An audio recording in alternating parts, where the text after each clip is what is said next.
पती पत्नी मात्र गमतीशीर असतात, कुठं भांडणं करावं याचा काही थांगपत्ता देखील नसतो.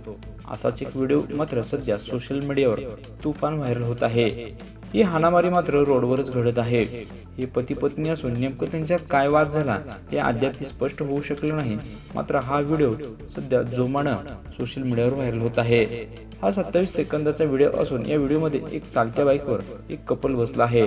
ते नवरा बायको असून त्यांच्यात काहीतरी पूर्वी वाद झाला असावा आणि हे वाद मात्र तीव्र झाला असून पत्नीला तो राग सहन न झाल्याने तिने त्याला गाडीवरच चोप द्यायला मात्र सुरुवात केली. हा व्हिडिओ सध्या सोशल मीडियावर राज्यामध्ये खूप मोठ्या प्रमाणात व्हायरल होत आहे, तेही तुम्ही बघू शकता.